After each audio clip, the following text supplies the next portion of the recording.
You're listening to Talking to Teens, where we speak with leading experts from a variety of disciplines about the art and science of parenting teenagers. I'm your host, Andy Earle.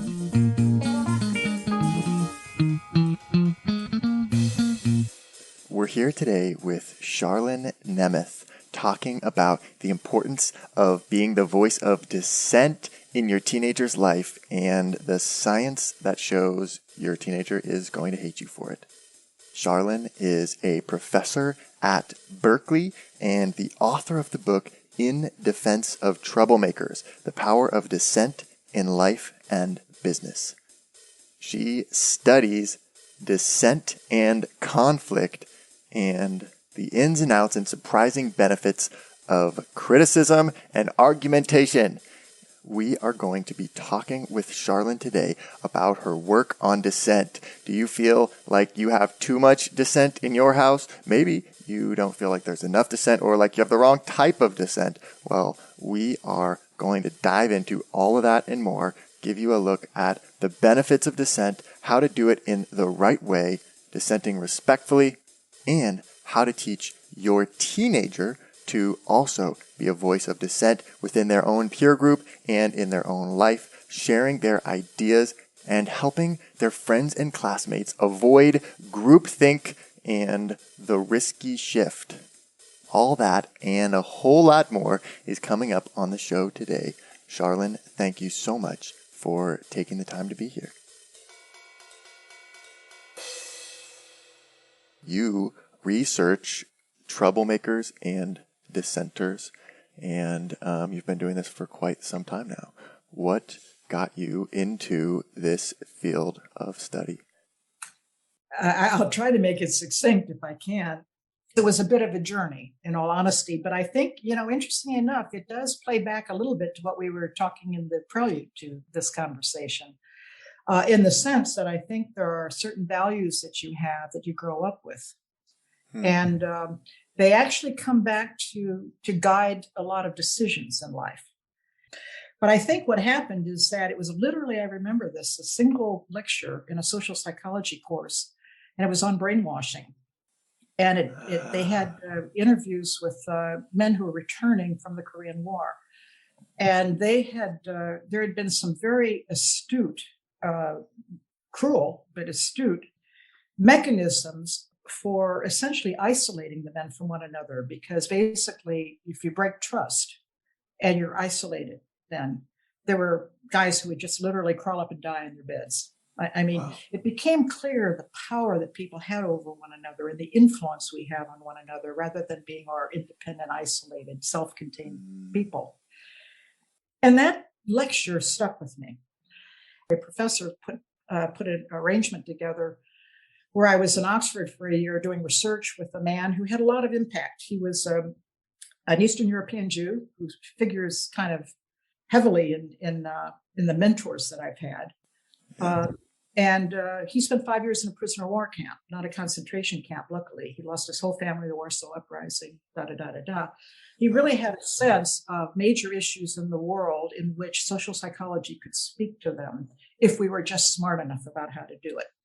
And that year changed everything. And through him, I met another, it turns out Romanian, but who became extremely famous in Paris and throughout the world. The two of them were the founders of the European Association. So, I mean, I really lucked into the Europeans, but these were Renaissance men. They weren't in little niches.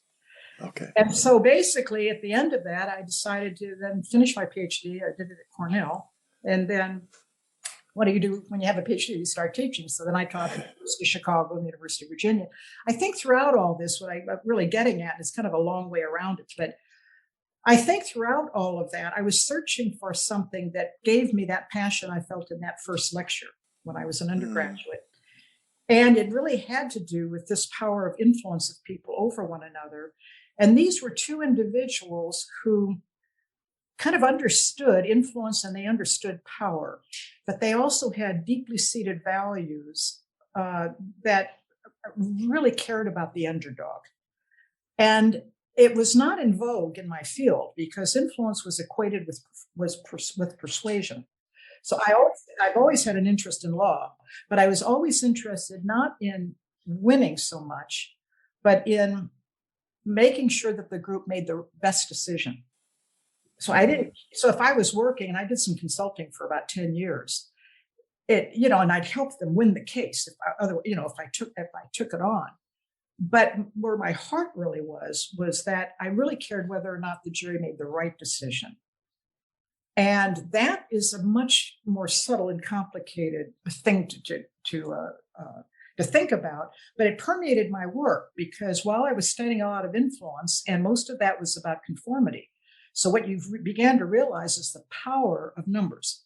So hundreds of studies, and it is a major, major phenomenon that lasts. And that's why it's a business model for a million different companies, is that it's really based on the fact that when you have people, even very few, in agreement, is that they can tell you blue's green and you think it's green. Right. You will literally make judgments that belie not only facts, but what your own senses tell you, and which, if you were in a control group, you'd make no mistakes about at all. And in that kind of context, everything was seen as the best you could do is be independent, namely to hold back on the conformity that could take you to error. And I think what I learned through those two men in many ways was a mindset that basically said, you don't have to, at best, suffer the slings and arrows and hope you don't get swallowed up in error, but that you can actually have an authentic differing view in which you present it and which you can have impact. But I think where the important aspect is that in the beginning, I spent a lot of years studying how minority views could prevail, namely how they could persuade. And it's a very different form. Is that if you start out in the minority, the way you persuade and the way you need to persuade is very different than if you're in the majority. It's much harder, takes longer, and you have to really have a very good persuasive style. Okay.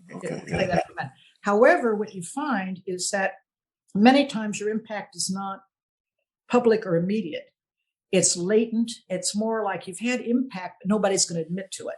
And in the meantime, you're going to be smacked around, And I'm here to tell you that I can't give you the good news that everybody's going to think you're courageous and embrace you. They're not, because people don't like it when you challenge their views, basically. Right. So, that's kind of a cautionary tale in what to expect.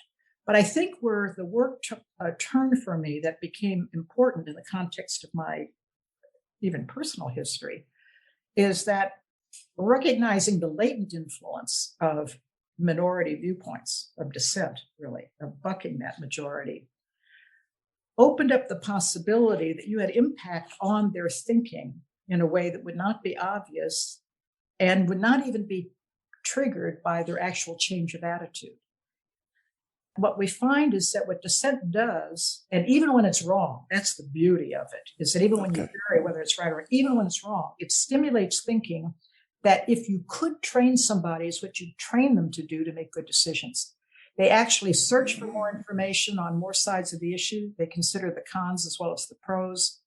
They consider alternatives. They evidence more creativity in problem solving, and they actually make better decisions.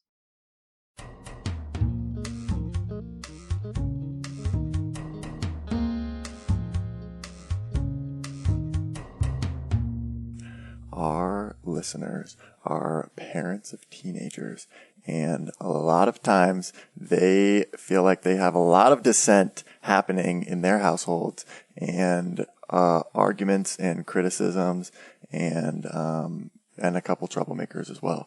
So I wonder, in this book, you kind of make it seem like maybe the parent's role is being that voice of dissent, and that having actually some dissent in arguments in your household might be a good thing. Get your teenagers thinking more deeply about their decisions, and all of that kind of thing. So how do parents make sense of this? What do we do about all this fighting? And how should we be thinking about it? Wow. You ask the simple questions, right? It's an interesting take that you have on how parents would take those messages and essentially in their own behavior use it to stimulate their children. And it's actually an aspect I hadn't considered, but it's an interesting okay. one. Well, because the peer group, in my estimation, is really kind of what you write about as being kind of unanimous. Like, the peer group of the teenager has really similar views a lot of times, and behaviors and habits and ways of thinking. And so it does strike me that a lot of times you as a parent are that voice of dissent. That's right. Parents might need to be a counter to the kind of conformity that their children are getting from the outside. I will just make one aside, is that I recently gave my 6.5-year-old granddaughter a book about Ruth Bader Ginsburg, which we read together, who was a classic minority. Okay. Yep. I mean, she was left-handed at a time when you were forced to be right-handed. She was Jewish, she was female, she was a ton of stuff.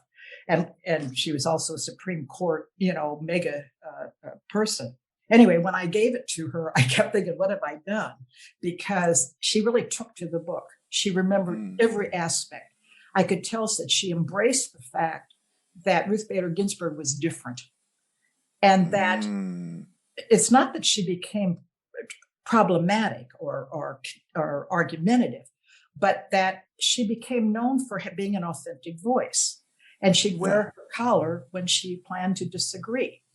And so when my granddaughter liked this so much, I then bought her one of the little collars you can get for like $10, okay? And it has a gavel with it. And as soon as she got it, she put the collar on and she's walking around. I disagree. And I thought, her parents are going to kill me, okay? And yet it didn't take on that form. But I think what the message did come through is that all of us feel we're different in some way. That may seem like an irony. You think, like, how can we all feel different? Most people feel troubled by that, which is why a lot of people rush to fit in at all costs, sometimes at great costs. And I think learning that having a differing viewpoint and that that's okay, and it's even good and has value, is something that you want young people to learn very early. Now, you have to also make a distinction between having an authentic view and voicing it. You don't have to say everything that you think, but it's important that you don't get mixed up in your own mind that it's something more than a judgment call, that there's something necessarily wrong with you because you hold a different viewpoint. The other thing, again, back to your point or your question really, is that I think it's an interesting notion, which I hadn't thought of really, is that if parents show dissent, it could actually get the children to at least complicate their thinking about this. Because what the research is really showing is that what the dissent does, it opens up your mind to options. It doesn't give you the answer. What it does is that it frees and stimulates the mind, which means that you break from the confines of the majority, because the majority, what all our research, I mean, I talk about the positive aspects of dissent. It's a negative part to the conformity. When you're around people who are all in agreement, your mind actually closes. You actually search for information that corroborates what they believe so that you can join. You start looking at only the pros of that position, not the cons. All the reverse of what I just said earlier in terms of what the research shows. So there's a lot of reasons for the dissent, in part because it liberates you. And I hadn't thought about it in the context of parent-child, but I think that's an interesting idea. But underscoring it, which I think personally is important. I think if a parent were just to be a real pain in the butt, okay, and just like, I disagree with this, and here's how it is. That's wrong. Yep. That won't work. That's not going to stimulate thinking, because that's a usage of power, which will actually shut the child down. Which has I'm right and here's how you ought to do it. Because I see. Even as a parent, we lecture too much. I still do it. I think the better way to do it, and it's hard for parents because we take care of them from the time when they can't feed themselves. Yeah. But it's hard sometimes to realize a child is growing up and has adult thoughts. And you need to treat them at some level as adults. That doesn't mean you let them do whatever they want. But I think you talk to them differently when you respect their thinking. And so when you're disagreeing, remember, you're also giving them something to model. And what I suspect is that what you want them to model is that you can respectfully disagree. Yeah. These all of the research I told you about, and again, I won't go through all the nuances about it, but it comes down to that it only really works when that view is authentic, when the dissent is something you really believe, even if you're wrong. But if you really believe it, that has enormous stimulating power. I mean, who's going to ignore a martyr, even if you think he's crazy? But the fact he put his life down, the fact he's putting himself out there is a powerful statement of courage. And people, they may not like you, but they think you're courageous. And so there's a lot of aspects to this, but I would suspect in the context of parent-child is that for you to say, look, I don't agree with your friends, and let me tell you why. And don't talk from authority, but more like, I want you to understand this. There's this aspect or what. Or get them that book in which you let them kind of read on their own. And maybe you read with them. Maybe you become a vehicle for discussion. It's easier said than done because we're all tired and we all sometimes just say, look, just do what I tell you to do. Okay. And so, none of these things are easy, but I think that's a very interesting possibility. And actually, it might really create bonds, which, by the way, I find easier as a grandparent than I certainly did as a parent. I mean, I'm still inclined a little bit with my own children who are 38 and 40 to think I can protect them. And they don't want that. So, I mean, we have a lot to learn as parents to kind of open up, which is separate from what I thought you were going to ask. And that's if they're dissenting in and out of season and they're just becoming a pain and disrespectful. And they think they have to say no to everything you say. Or they have to challenge you at every turn. Chronic dissenter. Yeah, well, that's a separate issue, and that's not authentic dissent. That's a reaction against control. Okay. I mean, I think that's a separate discussion, and I wouldn't put that mixed into the notion of the importance of having a differing viewpoint, or the importance of having a minority viewpoint, or in many ways, the notion of being different, which comes together with having a minority viewpoint, because not only do you worry that you're not right, you worry that you don't belong, and you worry that you're going to be rejected. And those, I could give you 100 studies telling all that. That bottom line is that that's what makes you conform. That's what keeps you confined. And I think when people begin to realize that they can be accepted, that they can have differing views, which, by the way, you also need to teach your child they don't need to express every view that they have that's different. And I have to learn that sometimes because you still sometimes go in like a bull in a china shop, and that doesn't really work. So it's not like this is without an art to it. But I think it's important that the person themselves have a sense that they know what they know. Yeah. And because all that research, I look at the positive of that the dissent is liberating. It makes you free to know what you know. It doesn't tell you what to do. It makes you free to really explore and to not be in the confines of the majority viewpoint.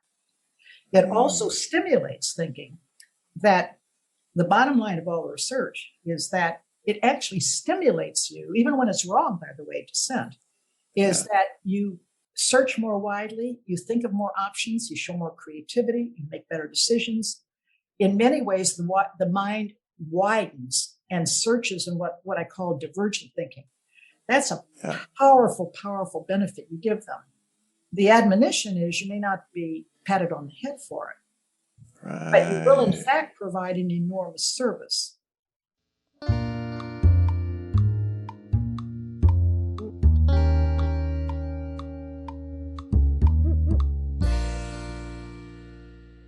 Dissenting is good for your teen in the long run, but also we don't like the dissenters. You cite a lot of research in here showing that we punish dissenters and try to exclude them from our group and rate them as low, bad, not like. So does that mean, as a parent, yes, good idea, you should dissent with your child, but sucks for you, your kid's going to hate you for it? Or how do those two things play out?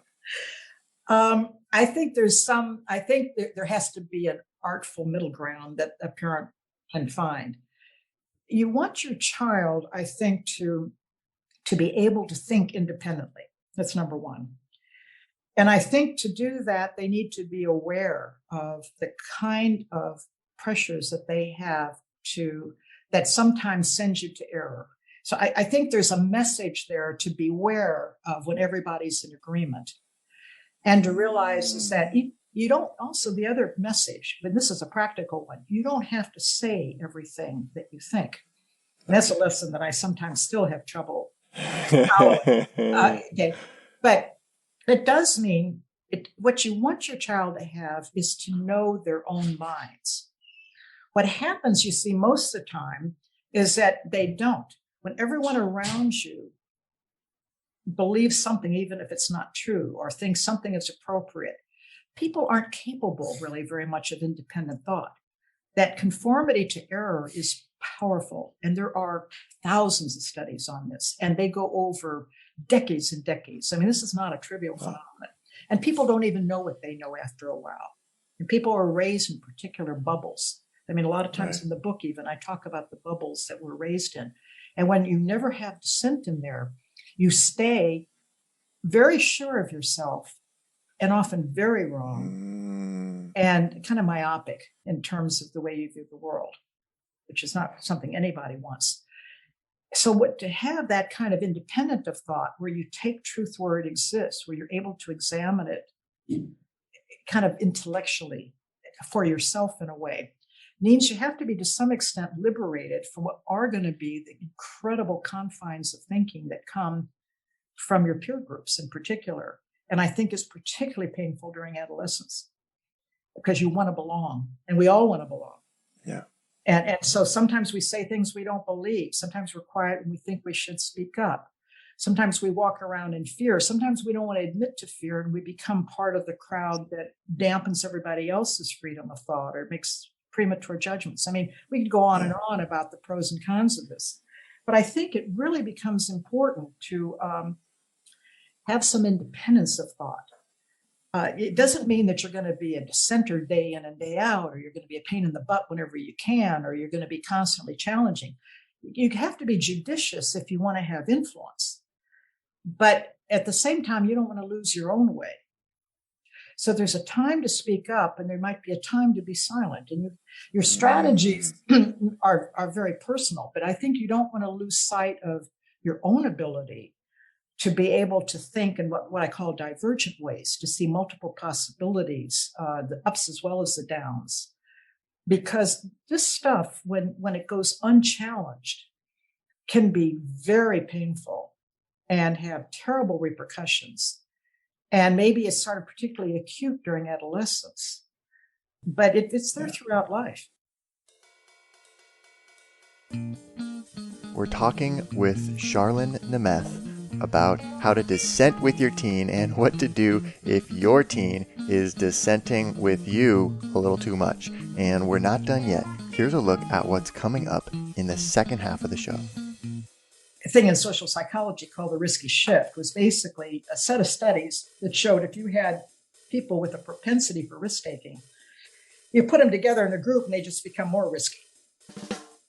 Here's the bottom line. If you've got a minority viewpoint, the minimal thing that you need is consistency over time in the set of beliefs that you espouse. If you start compromising and negotiating all that, you're seen as negotiate. You're not seen as somebody who has an authentically different position.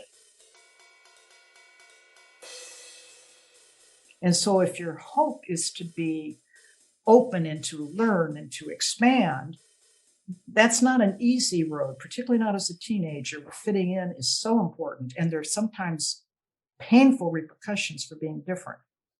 But when you start to realize there's value in being different, is that, number one, it's independence. And it's because you begin to see that when people are following along, they're not always that happy. They're just glad that they're inside rather than outside getting killed. Okay. Right. You also learn that you're stronger than you think you are. You also learn that you can sometimes, maybe you aren't going to change minds, but you can change the way people think. And you learn to do it without being afraid and argumentative. You learn to do it with some understanding and conviction about the strengths that you bring. But I think it also means that sometimes you are different. And there are areas in which you want to embrace that for the strengths that it provides. And now I'm preaching, I understand that. But I think there are these implications, particularly for a teen, which is a painful period. because you're really searching for some certainty. They're also wonderful to be around because they are still searching. They're not so sure of themselves. Want to hear the full interview? Sign up for a subscription today. You get access to all the interviews I've conducted, as well as new episodes weeks before the general public. It's completely affordable, and your subscription helps support the work we do here at Talking to Teens. Thanks for listening.